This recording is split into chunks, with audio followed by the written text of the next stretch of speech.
le sondage?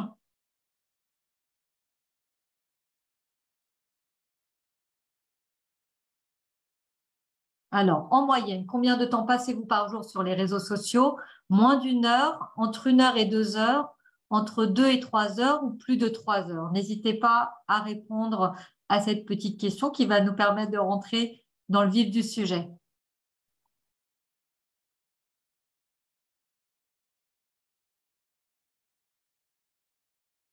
Normalement, vous avez un sondage qui apparaît sur votre écran. Peut-être que vous l'avez vu et peut-être que vous arrivez à rentrer le sondage, la réponse. J'espère que oui. Donc, on voit, il y en a, c'est entre 3 et 5 heures, près de 10 heures. Donc, peut-être c'est quelqu'un qui, c'est le métier, 15 heures, 3 à 5 heures. On voit que les heures sont énormes en moyenne. Voilà, nous avons des web activistes. Donc, c'est normal, c'est le travail. Super.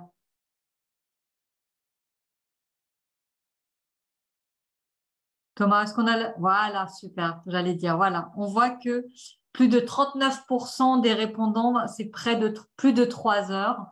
Donc sinon, entre 1 heure et 2 heures, 30%, puis 2 à 3 heures, 22%, et moins d'une heure, 10%. Merci beaucoup d'avoir répondu à cette première question. La deuxième question, c'est, on l'a fait déjà dans le chat, mais peut-être qu'on peut le faire sous forme de sondage. De quel pays venez-vous, s'il vous plaît? Ça nous permet justement d'avoir une belle idée de la représentativité de notre jeunesse francophone.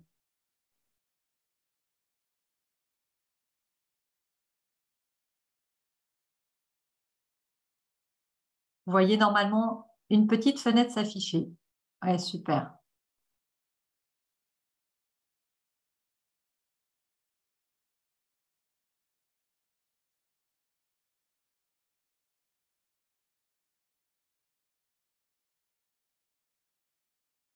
Est-ce que c'est bon pour vous tous?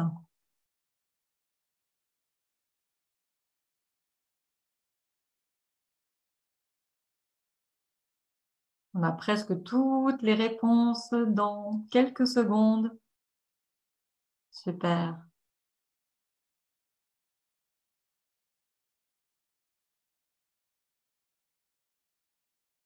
Est-ce que c'est bon?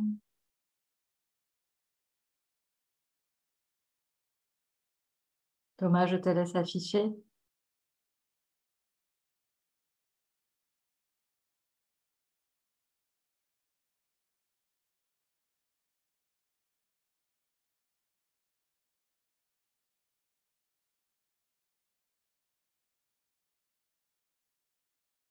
Super, je crois qu'on n'a pas réussi à avoir le sondage affiché. Peut-être qu'il y a eu un petit souci sur les résultats. Moi, je vois aucun résultat. Moi, je Bon, vois c'est pas que beaucoup grave. ont répondu. Pourtant, tout le monde a répondu. Bon, alors désolé, nous ne maîtrisons pas encore toute la technique des options offertes par Zoom. On va s'améliorer. En tous les cas, bravo à vous tous et merci d'avoir tous répondu à cette question. Avant de rentrer dans le vif du sujet, j'aimerais vous rappeler quelques règles pour le bon déroulement du webinaire. Tout d'abord, merci de bien veiller à couper vos micros quand il n'y a pas de prise de parole pour éviter la gêne pour les participants. Merci également de vous identifier si vous le souhaitez dans le chat. Ça me permet d'avoir plus d'interaction avec les participants. Cette session est enregistrée. Elle est même diffusée en live. Donc, bravo à vous tous. Vous participerez à la rediffusion de ce webinaire qui sera justement en libre accès sur notre chaîne YouTube OIF Jeunesse. J'aimerais aussi vous dire que pendant tout le long des échanges, vous avez la possibilité d'écrire vos questions dans le chat. On les fera remonter aux intervenants, donc n'hésitez pas dès que vous avez des questions à les écrire.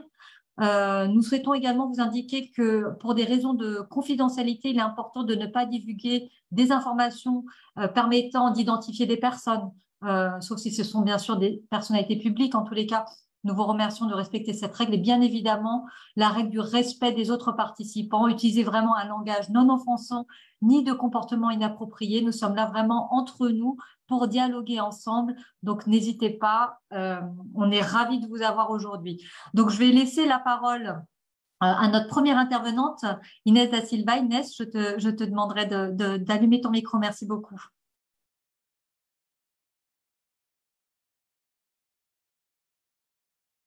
Bonjour à tous, j'espère que vous m'entendez bien. Très bien, merci. Je suis désolée, je n'arrive pas à allumer ma caméra, donc vous ne pourrez pas me voir. Mais je suis ravie d'être avec vous aujourd'hui. Comme Delphine l'a indiqué au début, je suis donc responsable des réseaux sociaux à l'Organisation internationale de la francophonie, et c'est donc en tant que spécialiste des réseaux sociaux que j'interviens aujourd'hui. Et moi, je vais vous parler des bonnes pratiques à adopter sur les réseaux sociaux, notamment en termes d'usage et en termes de protection. Alors, comme j'ai pu le voir, la majorité d'entre nous, parce que je m'inclus aussi, j'ai répondu au sondage et je m'inclus aussi, passe énormément de temps sur les réseaux sociaux. Alors, effectivement, pour certains d'entre nous, c'est notre métier, donc on n'a pas vraiment le choix et on va passer des heures et des heures. J'ai vu 10 heures tout à l'heure et je pense que ça s'approche assez de ce que je fais aussi par jour. Mais cependant, si ce n'est pas votre métier, 10 heures, c'est très excessif. Et donc, il y a mais ne vous inquiétez pas, il y a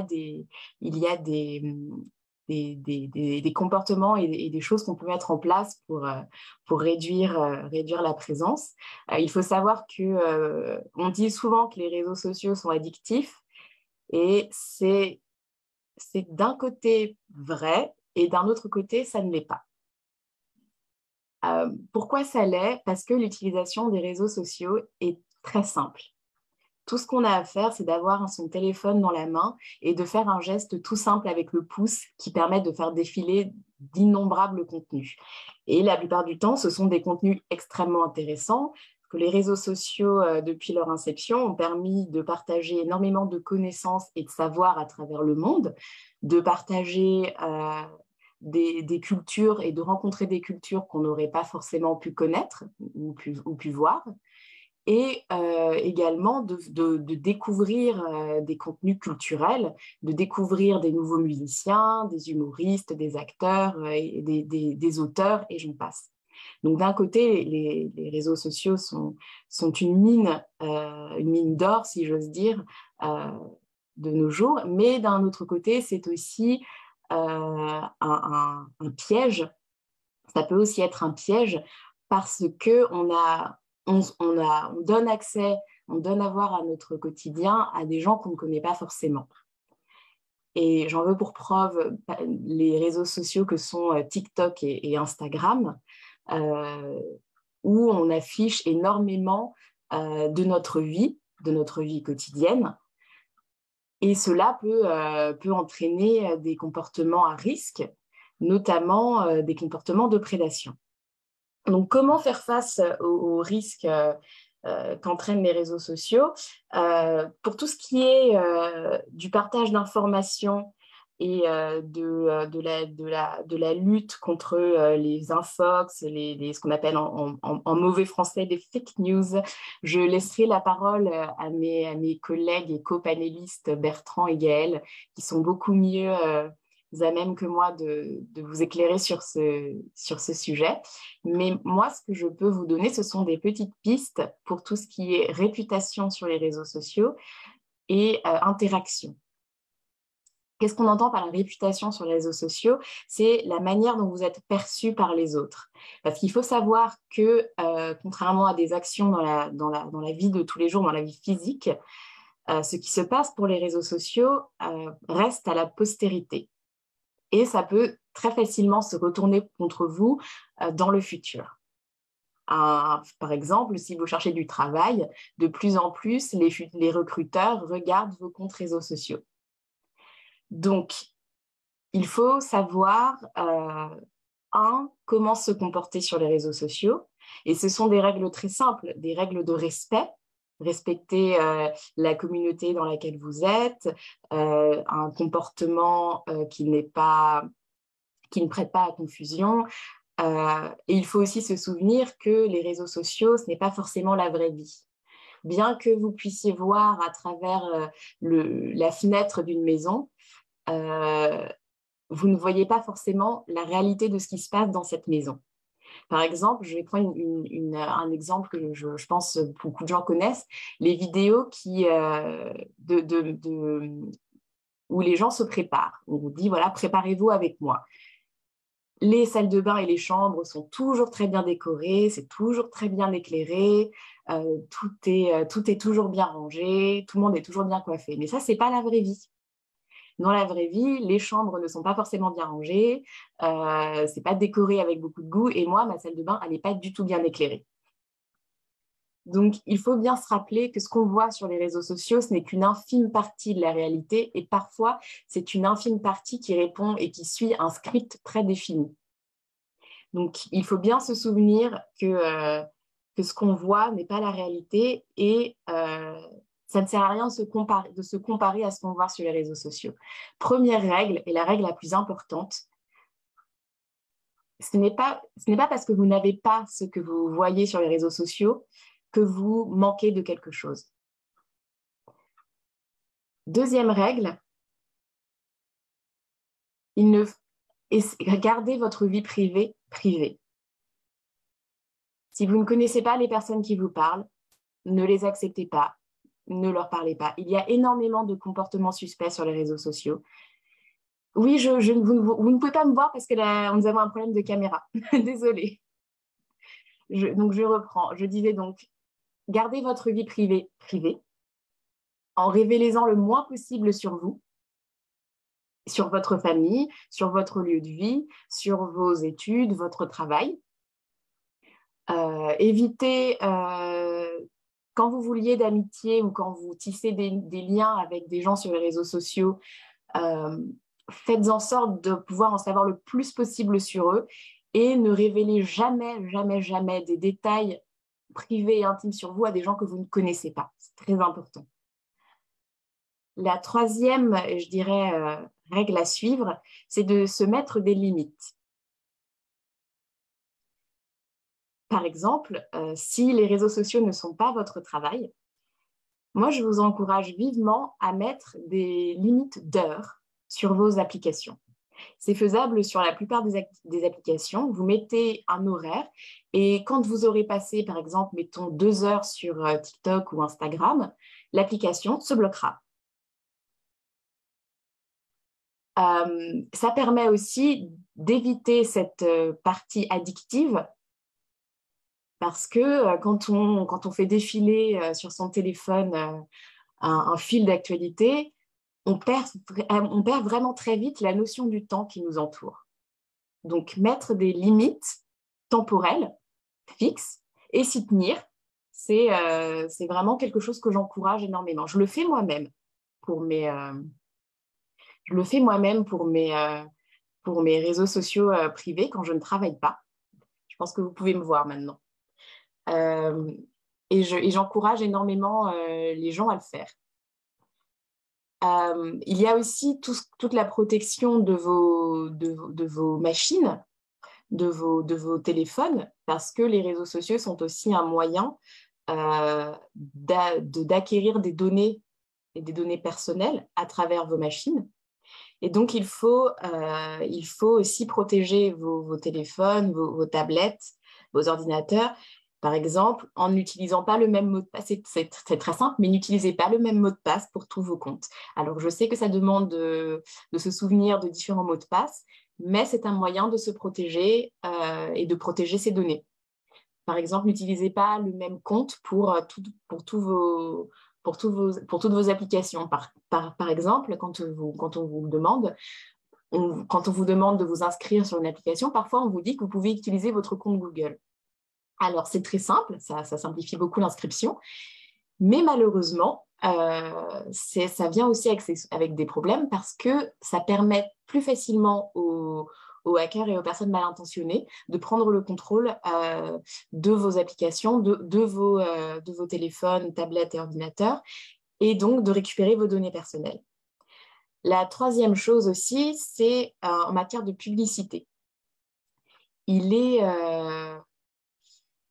est aussi recommandé de ne pas toujours accepter les cookies et de ne pas forcément accepter que les applications vous suivent dans tous vos trajets en ligne, entre guillemets, pour éviter ce dont je parlais, qui est aussi la récupération de données par des sites tiers, qui est aussi une grosse possibilité sur les applications réseaux sociaux. Donc, je vais m'arrêter là pour cette présentation et je répondrai avec plaisir aux questions qui sont posées. J'en vois d'ailleurs deux. Ma question est de savoir comment mettre des limites lors de l'utilisation des réseaux sociaux. Alors, comme je l'ai dit tout à l'heure, vous pouvez, dans les paramètres des applications, on vous propose de limiter votre présence sur les réseaux. Vous pouvez mettre un temps limite, par exemple, au bout de 2 heures, l'application se bloque et se ferme. Donc, c'est 2 heures et ce sont 2 heures en tout dans la journée. Ce n'est pas forcément 2 heures consécutives, c'est 2 heures en tout dans la journée. Quelles applications mobiles permettent de limiter le temps passé? Routinerie, oui. Alors, je suis très étonnée que ça n'obéisse pas au timing, Denise, parce que c'est normalement une application qui marche bien. Mais certaines applications ont elles-mêmes des barrières de limite. Donc, je ne sais pas si je peux le faire là parce que je ne pense pas que vous le verrez très, très bien. Mais normalement, si vous êtes sur Instagram ou sur TikTok ou sur Facebook, pas sur YouTube malheureusement, mais normalement, dans les paramètres de votre application, vous pouvez choisir de mettre une limite de temps, normalement que vous pouvez débloquer avec un mot de passe. Alors, Shaeri, Saïd, je suis désolée si je prononce mal votre nom. Est-ce qu'on ne peut pas avoir un seul mot de passe, mais très complexe? Non. Un mot de passe très complexe pour chaque application, pour chaque réseau est le mieux. Vraiment pour des questions de sécurité et des problèmes de hacking, de phishing. Un seul mot de passe pour toutes vos applications n'est vraiment pas recommandé, même si c'est le mot de passe le plus complexe de l'univers. Voilà. Alors, je sais que ce n'est pas facile, il faut pouvoir s'en souvenir. Moi, je vous avoue que je les ai écrits sur un papier. Je ne les ai même pas mis sur mon ordinateur ni sur ma tablette. Je les ai écrits sur un morceau de papier pour être sûr que personne ne puisse y avoir accès. Donc voilà. Donc, plusieurs mots de passe, un pour chaque compte. Merci beaucoup. Merci Inès pour tous ces bons conseils, à la fois très pertinents. Je pense qu'il y en a plusieurs d'entre vous qui ont partagé leurs appréciations. Effectivement, il y a beaucoup de commentaires sur la question des différentes règles que tu as abordées. Et Delphine, puis, je vois une il y a quatrième aussi… question. Allô? Oui. Oui, Delphine, je disais juste que je vois une 4e question, mais je ne sais pas si elle m'est adressée. Je n'ai pas su le premier comportement à adopter sur les réseaux sociaux, le comportement qui précédait le garder votre vie privée.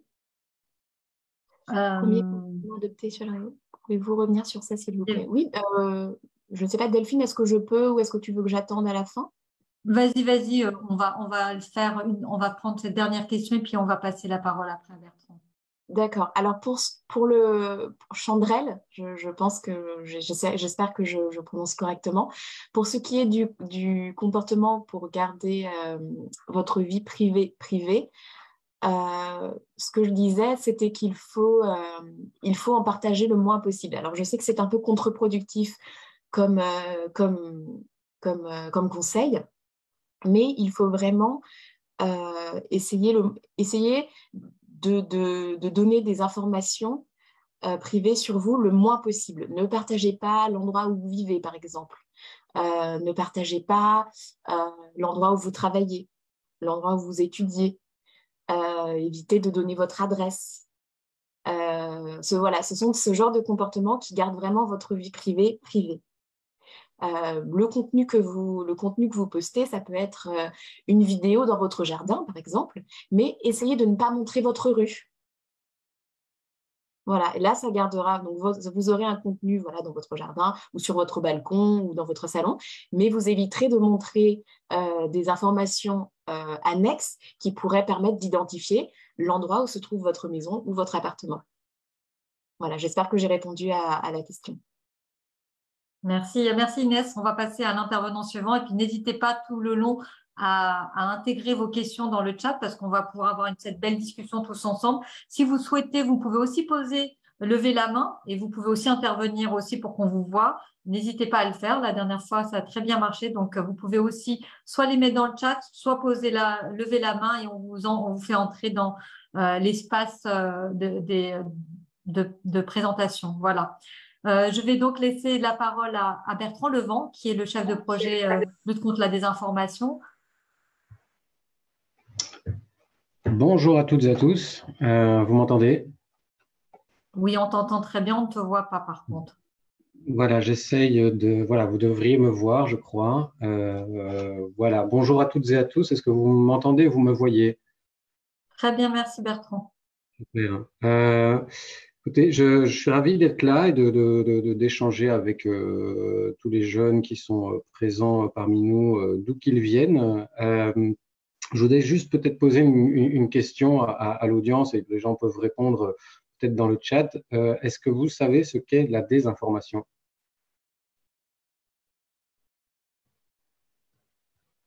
Très bien, je vois qu'il y a déjà des réponses oui. Eh bien, je vais rapidement définir ce qu'est, oui, je vois fake news, infox, etc. Absolument. La désinformation, c'est la production, la manipulation intentionnelle de l'information, donc une fausse information, mais qui est fabriquée intentionnellement pour faire du tort.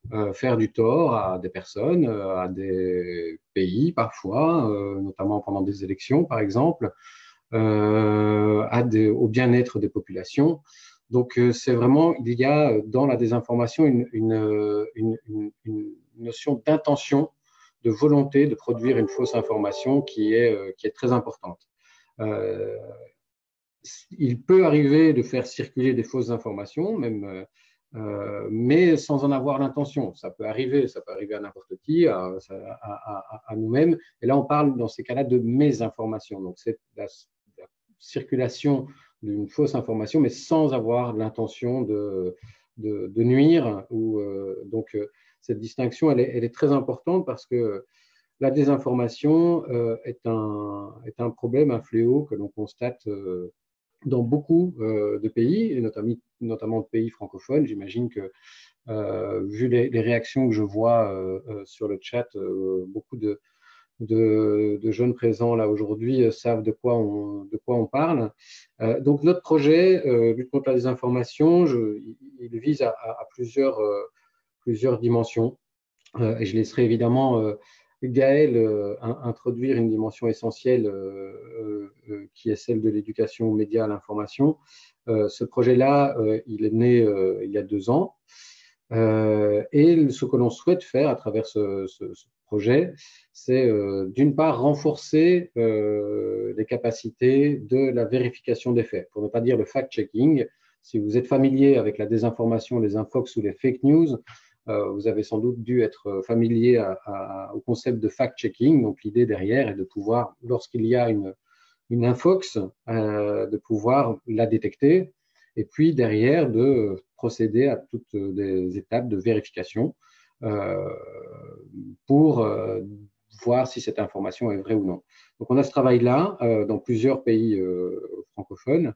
On travaille aussi sur les politiques publiques. Qu'est-ce que cela veut dire? C'est-à-dire que il y a évidemment des lois qui s'appliquent aux médias, qui s'appliquent aux plateformes aussi. Et donc, l'enjeu est derrière de pouvoir essayer de renforcer ces politiques publiques, mais tout en préservant évidemment un enjeu essentiel quand on parle de lutte contre la désinformation, c'est la liberté d'expression. Évidemment, il y a des contenus nuisibles, il y a des fausses informations qui circulent sur les réseaux sociaux, mais ce n'est pas parce que ces contenus existent que cela doit emporter emporter la liberté d'expression avec. Évidemment, les réseaux sociaux peuvent être un problème, mais c'est aussi un outil formidable pour la circulation des idées, des connaissances, des opinions. Et ça, c'est quelque chose qui doit être absolument préservé.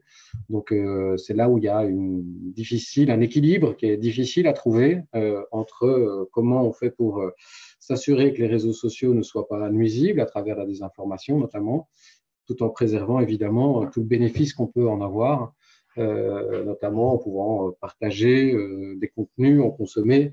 Donc, voilà. Ensuite, il y a on souhaite développer l'éducation aux médias à l'information. Gaël précisera évidemment tout ce que cela recouvre, mais l'enjeu est de sensibiliser finalement, et ce que l'on fait aujourd'hui est d'une certaine manière de l'éducation aux médias et à l'information, c'est-à-dire voilà, être conscient des risques qui existent sur les réseaux sociaux, être conscient de ce qu'est la désinformation, mais aussi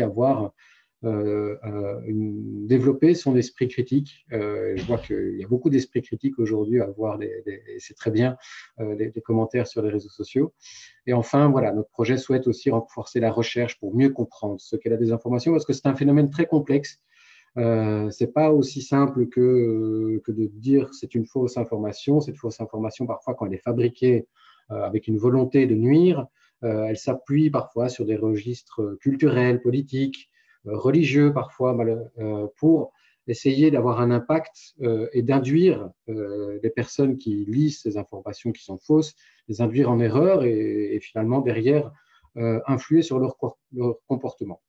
Donc, voilà l'enjeu de notre projet. Et je souhaitais vous partager aujourd'hui une petite vidéo de présentation d'une plateforme qu'on a lancée qui pourra vous intéresser si vous voulez en savoir plus sur la lutte contre la désinformation et les actions que l'on mène à l'OIF en matière de lutte contre la désinformation.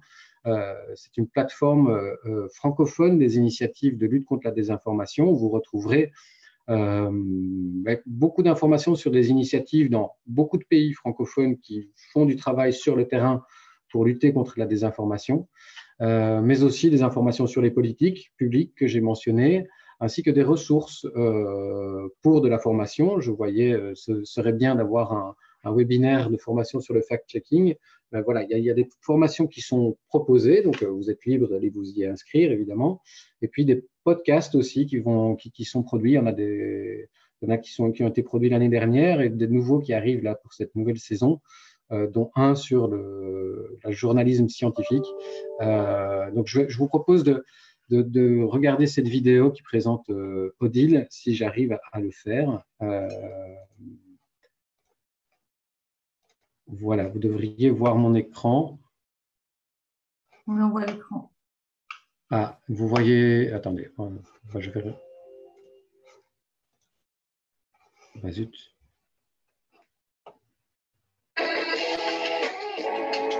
Odile, c'est la plateforme francophone des initiatives de lutte contre la désinformation.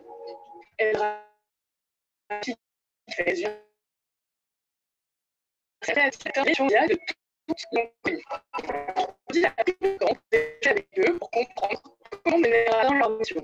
Le site internet odile.org est un ressource pour ces Bertrand, je crois qu'il y a un problème avec la vidéo.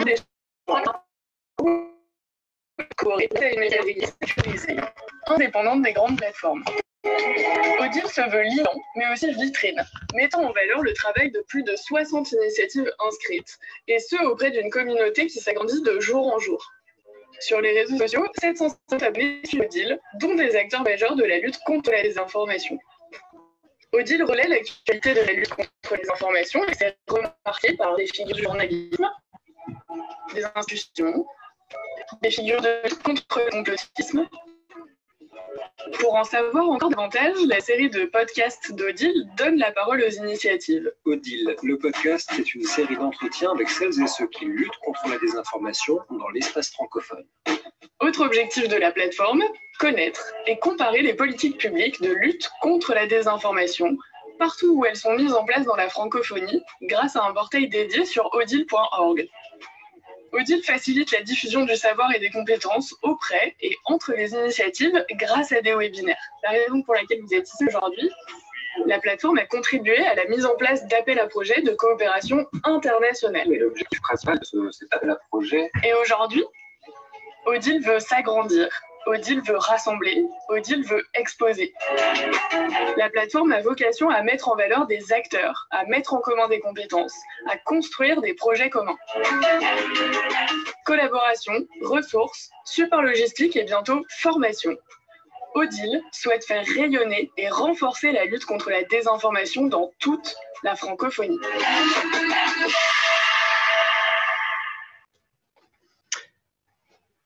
Alors, je ne sais pas si vous avez pu voir cette vidéo. Apparemment, il y avait quelques bugs, mais j'espère que vous avez au moins entendu le propos si la vidéo n'était pas disponible. Donc, voilà, je reste à vos dispositions si vous avez des questions, mais je vous invite évidemment à aller sur odile.org pour voir toutes les ressources et les formations qui sont produites, ainsi que les podcasts qui vont venir, qui permettent de mieux comprendre la désinformation dans une diversité de contextes et sur une diversité de sujets. Merci beaucoup, Bertrand. Merci infiniment pour ce partage. C'est vraiment important et les liens ont été mis sur l'outil de conversation et on les récapitulera par la suite en fin de webinaire. Donc effectivement, et ça fait la transition avec Gaëlle Isabelle Itongo, puisque représentante d'Educ Média en France, elle a également bénéficié de l'appui de l'OIF. Et donc Gaëlle, je te laisse la parole. Elle va nous présenter en quoi aussi la désinformation est au quotidien un phénomène qu'on rencontre de plus en plus et dont il faut prévenir les risques d'exposition. Voilà. Bonjour tout le monde, merci à vous de m'avoir invité. En effet, Educ Média, l'association que je représente, a pu participer à Odile, au projet Odile pour des projets qui concernent la désinformation, notamment en Afrique et en France. Je vais vous présenter mon document, j'espère que vous allez le voir. Alors, ok.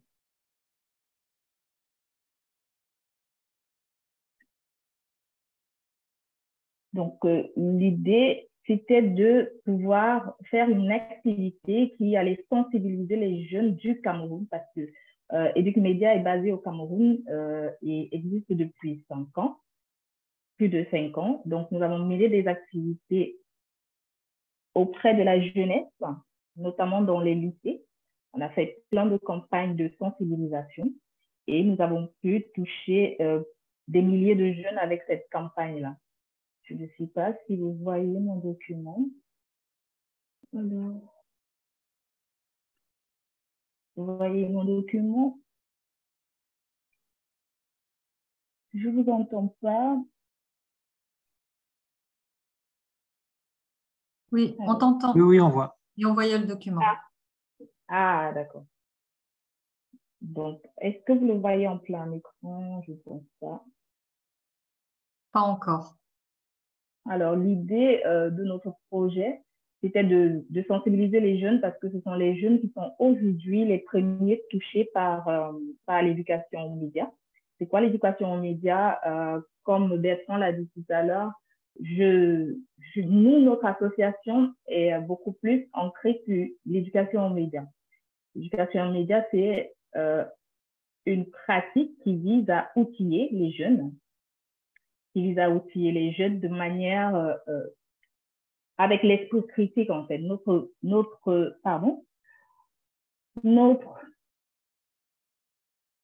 point d'entrée, c'est l'esprit critique. Donc, développer l'esprit critique chez les jeunes parce qu'aujourd'hui, Internet a ceci de bon que ça nous donne plein de choses, plein d'informations à penser, mais ne nous laisse pas le temps de penser. Donc, il y a une rapidité de l'information, il y a une surexposition à l'information qui fait qu'aujourd'hui, on utilise, en tant que jeune, on est plus consommateur que acteur de l'information de manière générale. On reçoit des informations de TikTok, on reçoit des informations de Facebook, on reçoit des informations de YouTube, on reçoit des informations d'Instagram, on les repartage sur Snapchat et plein de réseaux sociaux, mais on ne prend pas le temps de se poser et de vérifier si ces informations-là sont viables, si ce sont des informations vraies, si ces informations-là ont un impact négatif ou pourraient avoir un impact négatif si on les partageait, si on les likait, si on les commentait. Donc, notre objectif Educmedia est de développer l'esprit critique chez les jeunes de manière générale et au sein des familles, parce que les enfants aujourd'hui, les jeunes ont tendance à entrer dans le numérique, ont tendance à utiliser les médias sociaux parce qu'ils sont nés dedans, on a l'habitude de dire. Être né dedans ne signifie pas ne pas pouvoir exercer son esprit critique au quotidien face aux médias. Nous sommes tous des médias aujourd'hui. Nous pouvons produire de l'information, nous pouvons partager de l'information, à la différence, par exemple, des plus de 40 ans qui, eux, recevaient de l'information par la radio, par la télévision, par Internet à ses débuts. Mais aujourd'hui, nous, la jeunesse, nous sommes des médias. Tout ce que nous produisons, tout ce que nous likons, tout ce que nous partageons, tout ce que nous commentons est une information qu'on diffuse au monde entier. Donc, c'est la beauté des médias sociaux, le fait de pouvoir avoir une fenêtre sur le monde, mais il y a également des risques, il y a aussi des limites. Donc, je vais partager mon document qui...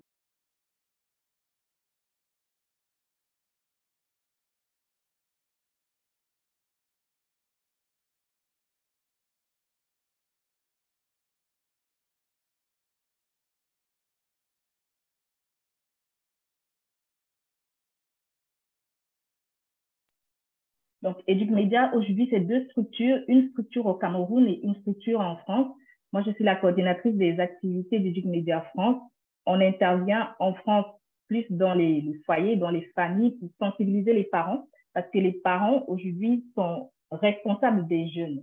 Les pratiques d'un jeune, malheureusement, si elles sont mauvaises, auront pour effet de pointer du doigt l'éducation du jeune, de pointer du doigt les parents de ce jeune-là, parce que c'est malheureusement la réalité. Les parents, les adultes sont responsables des plus jeunes. Donc, nous, en France, on intervient plus dans les foyers, dans les familles, et on touche la plupart du temps des associations qui vont diffuser à leur tour l'éducation aux médias parmi leurs membres, parmi les adultes et parmi les familles. Au Cameroun, l'action, elle était concentrée sur les lycées. C'est concentré sur les lycées, sur les enseignants qui vont se former à l'éducation aux médias par Educmedia et qui vont mener des ateliers de sensibilisation à qu'est-ce qu'un média social, pourquoi utiliser les médias sociaux, comment bien les utiliser et comment développer l'esprit critique. C'est ça notre mission, développer l'esprit critique, se rappeler qu'on a un cerveau avant de partager une information. Donc, nous avons plusieurs actions, notamment la désinformation. Les discours de haine aussi font partie de nos actions. On travaille aussi beaucoup sur les discours de haine parce que aujourd'hui, les jeunes ne se rendent pas compte des méfaits de tout ce qui est commentaires, haters sur Internet. Il y a des personnes réelles derrière les ordinateurs qui souffrent en fait de nos pratiques. Le simple fait de cliquer ou alors de partager une fake tape peut avoir un effet dramatique sur la vie d'un jeune. Il y a des suicides aujourd'hui qui sont répertoriés et nous, dans notre communauté d'éduc-médiateurs, on a des psychologues. D'ailleurs, le fondateur est un psychologue de profession. Donc, on reçoit beaucoup de jeunes qui sont attaqués et qui subissent réellement dans la vie réelle ces méfaits des médias sociaux, de l'utilisation des médias sociaux. Ce qu'il y a de terrifiant avec Internet ou les médias sociaux, c'est que tout ce qu'on met sur les réseaux sociaux, sur les médias sociaux, ce sont des actions éternelles. Le commentaire que vous mettez, même si vous l'effacez de votre page Facebook, il y a, on les appelle les data centers qui enregistrent toutes nos informations et qui peuvent les ressortir à tout moment. Donc, tout ce que vous mettez en tant que commentaire, image partagée, en tant qu'action même, le simple fait de partager une vidéo, de partager une image, que ce soit sur WhatsApp, sur Snapchat, sur TikTok, il y a toujours une trace. Il faut vous rendre compte que ces actions-là sont éternelles. En tout cas, aujourd'hui, on n'a pas encore trouvé un moyen de totalement effacer cette trace-là du web, en fait, de l'univers virtuel qu'on a créé. Ces actions sur les médias sociaux sont également incontrôlables. Parfois, il y a des vidéos qui se sont retrouvées virales parce qu'une personne n'avait pas pris le temps de réfléchir à ses actions et à partager une vidéo. Et ça a fait un buzz, comme on a l'habitude de dire. un mauvais buzz, un bon buzz, mais il faut être conscient que le simple fait de cliquer a des conséquences parfois dramatiques parce que Internet aujourd'hui nous fait nous connecter à des millions de personnes. Nous avons un impact à travers ce que nous publions, à travers ce que nous partageons. Donc, les effets sont incontrôlables. J'ai vu sur le chat les questions, il y avait quelqu'un qui demandait, c'était Anna Seco, qui demandait si c'était problématique de partager l'information du lieu de son travail sur LinkedIn ou Facebook. En soi, il faut être prudent. Sur LinkedIn, ça peut encore passer parce que c'est un réseau social professionnel. Donc, quand vous travaillez quelque part, vous avez besoin de références. Mais sur Facebook, c'est une action à risque parce que quelqu'un peut venir chez vous et peut faire de vous une cible, en fait, ou encore peut mener des actions qui vont vous être préjudiciables. Donc, nous devons être prudents sur les réseaux sociaux. Inès l'a dit au début, nous devons être prudents sur les médias, nous devons être prudents sur tout ce que nous produisons comme information, tout ce que nous mettons sur Internet, parce que ces informations-là peuvent être utilisées par des millions de personnes. On ne se rend pas compte qu'un seul clic peut ouvrir notre maison, notre famille à quelqu'un de malveillant, mais c'est souvent le cas. Avec un mot de passe, comme Inès parlait au début, un mot de passe qu'un hacker arrive à déchiffrer, il peut avoir accès à toute votre famille, toute votre vie, et il peut faire énormément de dégâts.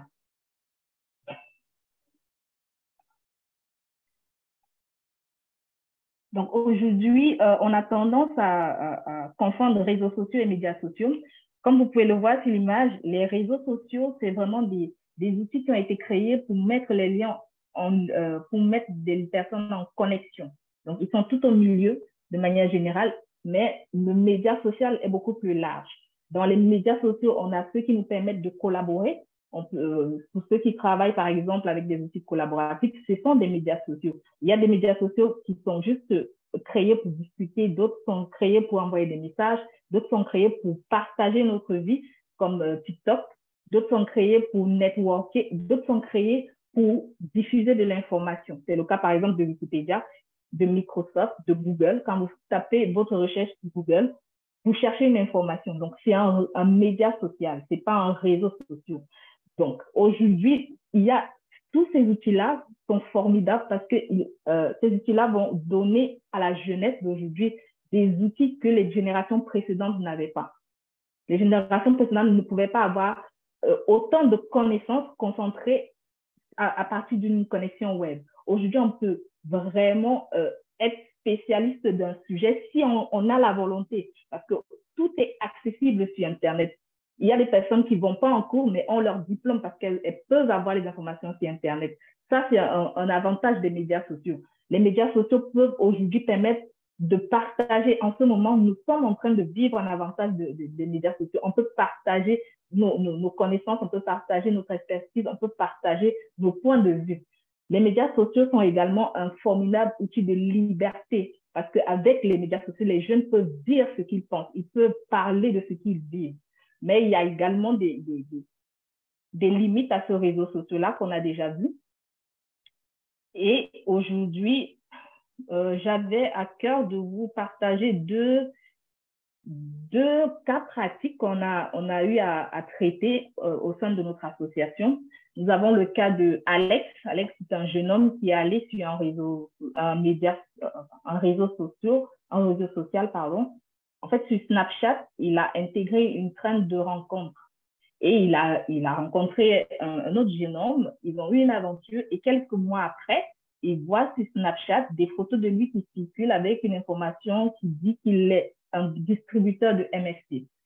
Pour certains, ça peut paraître une mauvaise blague, mais quand vous voyez votre famille tomber sur ce type d'informations, ou encore vos amis, ou encore des personnes qui ont une bonne image de vous et qui, à travers le partage d'un autre individu, vont avoir ces informations-là, la plupart du temps, ce que nous, on fait en tant qu'individu, on ne réfléchit pas parce que ce type d'informations-là vont susciter beaucoup d'émotions, on va les partager, ou alors on va vouloir informer une amie ou alors un collègue, on va partager cette information. Mais est-ce que cette information-là mérite d'être partagée? Parce que là, on peut dire que c'est une mauvaise blague. Mais les faits, c'est que Alex, aujourd'hui, est un jeune déprimé. Il a essayé de se suicider une fois. Aujourd'hui, il a porté plainte plusieurs fois à la police, mais ces faits-là ne sont pas encore totalement pris en charge parce qu'on part du principe que c'est virtuel, donc ça ne fait pas de tort à la personne concernée. On a également le cas de Julie, ce sont des noms d'enfants pour garder l'anonymat de ces personnes-là, de Julie qui a 13 ans, qui avait envoyé une sextape, en fait une vidéo où elle se déshabillait à son copain, mais la vidéo s'est retrouvée à circuler au collège. Ses parents ont reçu la vidéo par WhatsApp. Sur Snapchat, des rumeurs circulent, soi-disant, elle est enceinte. Ça paraît banal comme ça, mais ce sont des actions qui touchent réellement la vie des jeunes, en fait. En tant que jeune, parfois, on va partager une information sensationnelle, mais est-ce que ça vaut le coup de partager ces informations-là, ces contenus-là? Est-ce que nous sommes obligés de partager certains contenus? Ces questions-là, on ne se les pose pas quand on est en face d'un contenu inhabituel. C'est justement là où l'éducation aux médias intervient, le développement de l'esprit critique. Avant de cliquer, avant de partager une information, avant de liker, avant de commenter, nous devons avoir en tête que tout ce que nous allons faire va rester dans les annales, dans les archives d'Internet. J'ai mis 5 questions qu'on peut se poser avant de faire une action, en fait, face à un contenu en ligne. On peut se demander, on doit partir du principe que cette information est fausse. Le cas de Alex, cette information est fausse, mais c'est son ex qui a fait circuler l'information juste pour lui faire du mal. La plupart du temps, on va poster des vidéos, des photos, on va partager, on va voir quelque chose de sensationnel, on va devenir distributeur de fake news, si je peux dire ça comme ça. Inconsciemment peut-être, mais aujourd'hui, la responsabilité numérique est individuelle. Si vous vous retrouvez devant un tribunal, on ne va pas se demander si vous étiez dans l'émotionnel ou si c'était un bad buzz ou encore si c'était juste pour informer votre copine. On va partir du principe que vous avez fait l'action sciemment. Donc, il faut prendre du recul face aux informations qu'on reçoit au contenu. Il faut partir du principe que c'est faux. Et à partir de ce moment-là, on va essayer de chercher l'information, essayer de vérifier si cette information est vraie. Une deuxième question qu'on peut se poser, c'est pourquoi on doit partager cette information. La plupart du temps, on partage sous le coup de l'émotion. Pourquoi je dois partager telle information? Est-ce que on va se dire, ah, je vais informer une copine, mais le contenu, est-ce que ça va apporter de la valeur ajoutée à notre copine? Est-ce que ça va lui apprendre quelque chose de nouveau? Est-ce que c'est un outil qu'elle peut utiliser pour changer sa vie? En tant que jeune, on est souvent sur des sujets qui vont plutôt nous distraire ou alors nous divertir. Et le but de l'éducation aux médias, c'est de développer l'esprit critique, de développer ce recul-là qu'on doit avoir face à un contenu qui vient d'Internet parce que nos actions ont un impact sur des milliers de personnes et sur des vies réelles. Une autre question, c'est de savoir si cette information me concernait, est-ce que je serais ravie de la voir partagée par tout le monde? Est-ce que si je tombe sur une information et qu'à la place de ce jeune homme-là, c'est ma photo qu'on voit, est-ce que je serais ravie de la partager ou alors de voir mes camarades, de voir des personnes inconnues partager cette information sur moi? La quatrième question qu'on peut se poser, c'est quelle est la source de cette information? Quand on connaît la source, on peut deviner le pourquoi. Quand vous connaissez d'où vient une information, vous pouvez comprendre l'intérêt derrière. Pourquoi est-ce qu'on a partagé cette information? Dans quel but? Pour quel impact? Ce sont des questions que nous devons nous poser. Certes, aujourd'hui, les médias sociaux, c'est rapide, on veut être tout le temps connecté 24 heures sur 24, mais ce que nous faisons là-bas va nous poursuivre dans notre vie réelle et on doit en être conscient. Donc, réfléchissez avant de cliquer. La cinquième question, ça peut être, est-ce que cette information a été confirmée par les autorités connues du domaine? On a par exemple, il y a quelque temps, les jeunes qui maîtrisent le milieu de la musique, il y avait l'information selon laquelle Anna Nakamura devait représenter la marque Lancôme. À partir du moment où soit son chargé de communication n'a pas confirmé cette information, ou alors à partir du moment où l'ANCOM n'a pas confirmé cette information, vous ne devez pas la partager parce que vous ne connaissez pas l'origine, vous ne savez pas si elle est vraie ou si elle est fausse. On peut prendre différents sujets sur différents domaines qui concernent les jeunes. On est souvent, malheureusement, vecteur de diffamation, vecteur de désinformation ou encore de fake news, comme ça se dit en anglais. Pas parce qu'on est une personne mauvaise, mais parce qu'on a trop vite agi. Donc, avant de cliquer, il faut réfléchir. Donc, après ça, les réflexes qu'il faut avoir, il faut se dire que la première arme que nous avons, c'est notre cerveau. En fait, l'être humain a ceci de merveilleux qu'il a un cerveau. Son cerveau l'aide à réfléchir. Notre cerveau est notre première arme face aux fausses informations. On a l'esprit critique et cet esprit critique-là est alimenté par notre cerveau. Notre cerveau, on doit entraîner notre cerveau à prendre du recul face aux informations, face aux nouvelles, face aux buzz qu'on reçoit. On est inondé d'informations et notre devoir, notre responsabilité, notre droit, c'est de dire stop. Avant d'agir, je vais réfléchir. Un réflexe qu'il faut avoir, c'est toujours vérifier les faits. Avant de, même les commentaires, quand vous partagez une information, tous les commentaires en dessous sont partagés. Quand vous likez, vous êtes tracé sur Internet, au cas où vous ne savez pas. Toutes nos informations, tout ce qu'on fait, toutes nos actions, même quand tu vas sur un site, après tu ressors, c'est enregistré quelque part. Et ça peut servir même dans 100 ans. Donc, avant de faire une action, il faut toujours vérifier les faits. Est-ce que cette information-là que je veux partager est vraie? Est-ce que c'est la personne qui la diffuse, elle a des preuves solides qu'elle est vraie, cette information? À partir du moment où on ne sait pas, on n'est pas obligé de faire une action sur Internet. Il faut toujours garder en tête que nous sommes responsables. Nous sommes tous des médias aujourd'hui et juridiquement, nous sommes responsables. Un like, un partage, un commentaire, c'est en train d'être formé juridiquement, mais d'ici quelques années, ça pourra nous mener tout droit en prison. Il faut qu'on reste prudent dans nos pratiques parce qu'avant, on était des consommateurs, mais aujourd'hui, nous sommes des médias, nous sommes des diffuseurs d'informations. La vidéo de sextape que tu reçois dans ton téléphone via WhatsApp, que tu mates le soir avant de te coucher, tu l'as maté, il y a une trace que tu l'as reçue. Quand tu vas la partager à ton ami ou à ta copine, sache qu'il y a aussi une trace parce que Internet n'oublie rien. Internet n'oublie rien. Et un jour ou l'autre, ça va ressortir, ça va immerger et on pourra retracer le parcours. Aujourd'hui, ce sont les moyens humains qui manquent, mais tout est stocké quelque part. Et il y a toujours des copies. Donc, prenons nos responsabilités et avant d'agir, réfléchissons sur les médias sociaux. Quelque chose qu'on doit aussi garder en tête, c'est qu'une photo, une vidéo n'est pas une preuve.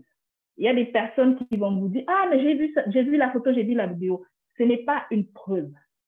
Et grâce à l'éducation aux médias, on vous montre comment les journalistes travaillent l'information. On vous montre comment on réalise une vidéo. On vous montre comment on réalise une photo. C'est l'auteur de la photo, de la vidéo qui oriente votre pensée.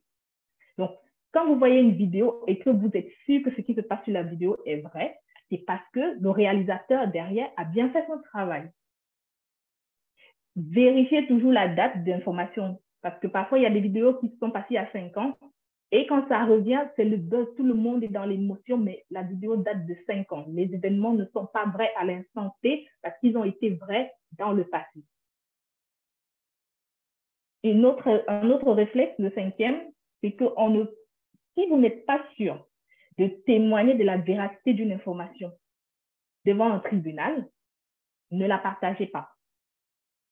Ne la commentez pas et ne la likez pas.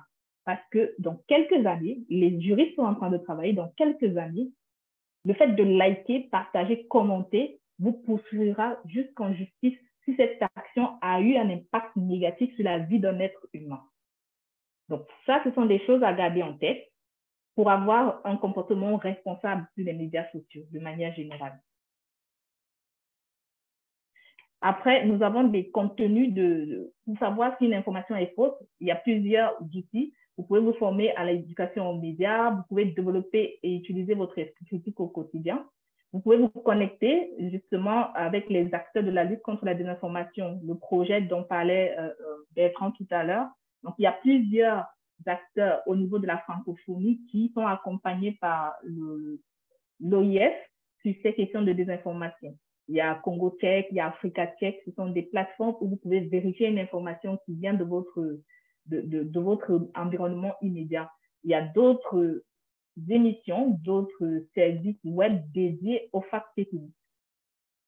Donc, Merci, si vous avez besoin Gaëlle. de vérifier une information, vous pouvez aller sur ces données-là. Merci beaucoup, Merci. Gaëlle. Je crois qu'on va clore bientôt, très prochainement. On n'a pas eu beaucoup d'échanges, mais le partage de cette présentation pourra être fait en ligne. Je souhaitais bien évidemment vous remercier toutes les deux. Il y a quelques questions qui restent en suspens. Peut-être avant de nous quitter avec quelques mots, peut-être un petit sondage sur quel réseau social utilisez-vous le plus en tant que jeune? Thomas, est-ce que tu peux projeter le sondage avant de laisser la parole à Gaëlle? Le temps que vous répondiez, j'aimerais que Gaëlle, tu puisses préparer éventuellement des réponses. Il y a certains qui ont posé la question, par exemple, le lieu de travail est souvent partagé sur LinkedIn ou Facebook, du coup, finalement, ça devient moins problématique. Quelles sont les causes et les enjeux de la désinformation? Quel impact de la désinformation sur l'opinion publique? Certains disent que ça existait aussi bien avant les réseaux sociaux. Du coup, quel est le propre de la désinformation sur les réseaux sociaux en termes virtuels? Voilà. Et certains ont posé la question de la distinction entre un réseau social et un média social. Voilà, si tu peux y répondre. Peux répondre? Oui, voilà. Super. Ben, voilà la fin du sondage. Donc, il y a plus de 38% qui sont sur Facebook, après suivi d'Instagram, TikTok, YouTube, Twitter et LinkedIn. Voilà. Ah, il y a WhatsApp, bien évidemment, 30%. Merci beaucoup. Je vais commencer par Monsieur André. André qui demande quelles sont les causes et les enjeux de la désinformation. Je vais prendre le cas de mon pays d'origine, le Cameroun. Les enjeux de la désinformation sont très importants parce qu'au Cameroun, la désinformation a créé ou a envenimé beaucoup de guerres. On a eu plusieurs zones déstabilisées dans mon pays à cause de la désinformation.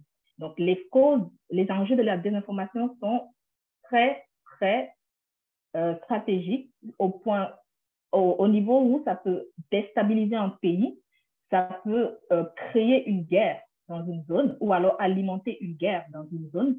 Ça peut également diviser la population parce pour ceux qui suivent l'information politique du Cameroun, on est arrivé à un niveau où c'était des peuples qui se dressaient contre des peuples. Pourtant, avant Internet, ces peuples-là ont toujours vécu en paix. Donc, les enjeux sont très grands en termes de désinformation. Les causes de la désinformation pour Educ Media, c'est d'abord la responsabilité individuelle. Si chacun de nous faisait le minimum pour vérifier l'information avant de la partager, il y a des fake news qui n'auraient pas un impact aussi grand. Donc, la responsabilité, elle est d'abord individuelle. Parce que c'est chaque individu qui volontairement va aller dans un média social. Il n'y a pas d'obligation, on ne nous force pas à nous connecter. C'est nous qui prenons notre argent, qui payons nos smartphones, qui mettons la connexion Internet, qui allons sur les médias sociaux pour soit donner des informations, soit partager des fake news. Deuxième question, c'était quel est l'impact de la désinformation sur l'opinion publique? La désinformation va manipuler l'opinion publique. Manipuler l'opinion publique à partir des fausses informations. Donc, on peut se retrouver dans une guerre dans laquelle l'origine vient d'une fausse information qui a dressé une partie de la population contre une autre, alors que les informations n'étaient pas vraies. Monsieur Saïd nous demande comment réellement peut-on détecter une fausse information?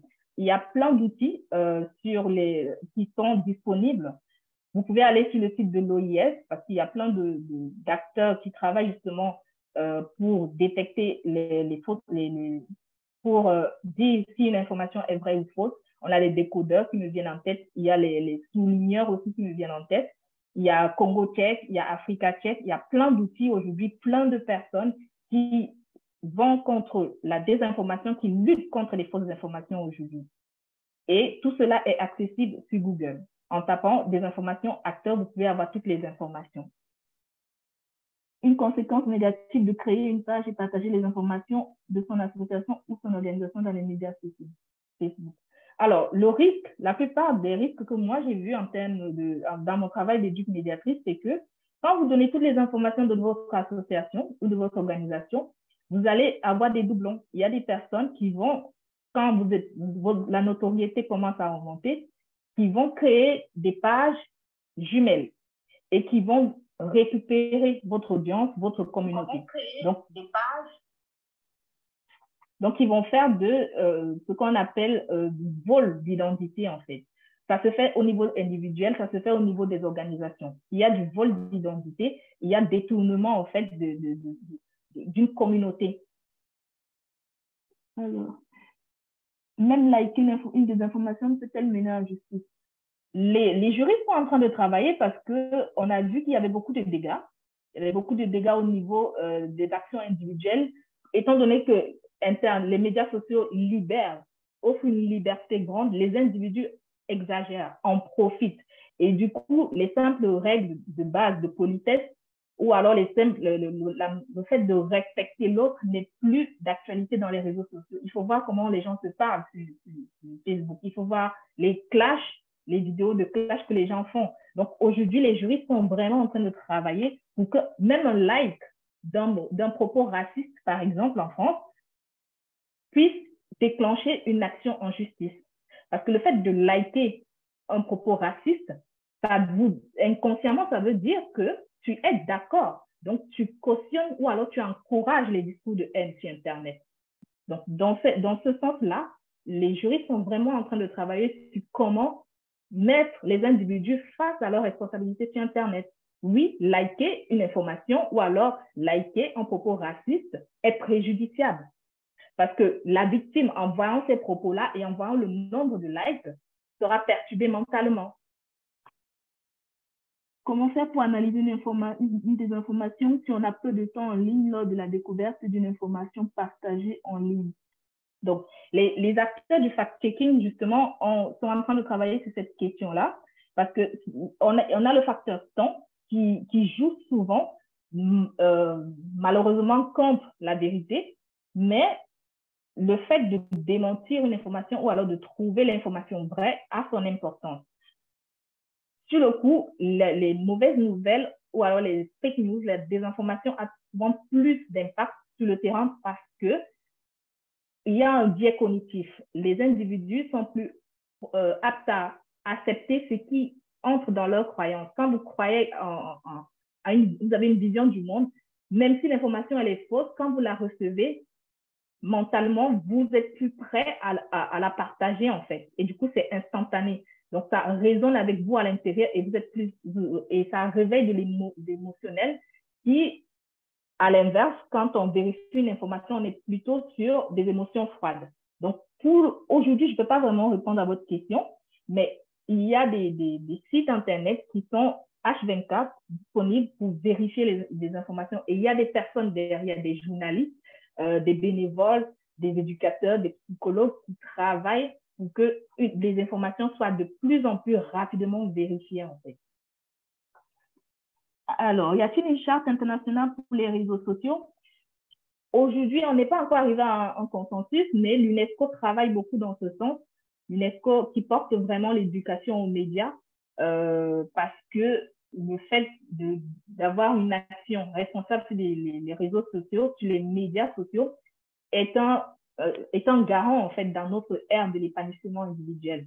C'est un garant aussi du développement. Aujourd'hui, il y a plein de profils qui vont devenir des référentes dans leur domaine, pas parce qu'elles ont quitté leur pays, mais parce qu'elles ont eu accès aux bonnes informations, aux bonnes formations à distance.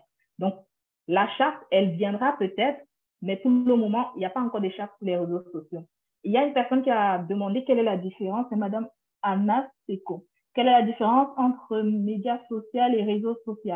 Le média, de manière générale, va diffuser des informations. Quand vous prenez votre TikTok, vous créez un compte TikTok, vous diffusez une information, vous voulez montrer quelque chose, vous voulez mettre l'accent sur quelque chose. Et le réseau social, lui, il est là pour connecter de manière générale les personnes. Le réseau social, c'est pour avoir une communauté. Donc, soit pour rester en contact, soit pour échanger, soit pour interagir, mais le média, à la base, a pour fonction de diffuser, de montrer et d'apporter des informations à l'ensemble des personnes qui vont sur ce média-là.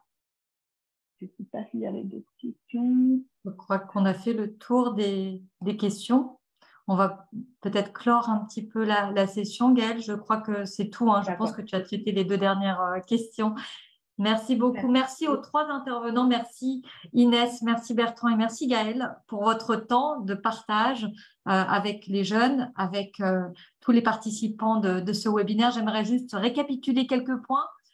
Tout d'abord, d'Inès, retenir qu'il faut garder sa vie privée, qu'il faut en diffuser le moins possible sur les réseaux sociaux, que c'est important de ne pas révéler des informations intimes sur sa vie. Elle a partagé l'outil d'application qui limite le nombre d'heures de connexion sur un réseau social. N'hésitez pas à utiliser ça pour vous-même ou pour vos enfants ou vos connaissances, pour éviter de perdre du temps aussi et éviter les addictions, puisqu'aujourd'hui, il y a aussi de plus en plus d'addictions et il y a aussi le droit à la déconnexion qu'aujourd'hui, on défend. De Bertrand, on pourra retenir aussi le projet Odile, une plateforme qui recense toutes les initiatives. Donc, n'hésitez pas à parcourir ce site, odile.org. Ça vous permettra de voir ce qui est fait dans votre pays et peut-être découvrir des outils qui permettent justement de lutter contre la désinformation et de pouvoir vérifier des informations avant de les diffuser. De Gaëlle, et merci beaucoup, elle est revenue avec des cas pratiques qu'on a tous eus dans notre entourage ou dans la presse, donc des cas graves. Tout d'abord, et bien évidemment, développer son esprit critique, hein, c'est facile, ça repose que sur nous-mêmes, c'est notre responsabilité de vérifier ou de ne pas être le vecteur de fausses informations, donc d'utiliser son cerveau, d'être prudent. Voilà, on peut retenir ces idées, de voir qu'il y a 5 questions qu'on peut se poser avant de diffuser une information et je trouve que c'est très éclairant. Donc, merci beaucoup. On va les remettre dans l'outil de conversation. Et puis, j'aimerais remercier les 3 intervenants et vous tous d'avoir participé activement avec vos questions. J'aimerais vous dire que nous pouvons nous retrouver pour notre prochain webinaire le 20 avril. On va vous présenter le nouveau réseau international de la jeunesse de la francophonie à laquelle vous serez invité à adhérer si vous êtes membre d'une association de jeunes. N'hésitez pas à venir pour en savoir plus. Pour rester informé, toutes nos opportunités sont sur le site jeunesse.francophonie.org. N'hésitez pas à y faire un petit tour. Il y aura énormément de choses qu'on partage pour les jeunes, toutes les opportunités, des appels à projets, du travail, des emplois, mais également des appels à des créations, etc., etc. N'hésitez pas. Et donc, bien évidemment, pour en savoir plus, odile.org initiative et educ-media.org. Voilà, pour retrouver les différents contenus dont ont parlé les intervenants. Un grand merci à vous tous et au plaisir de vous retrouver très prochainement. Merci beaucoup.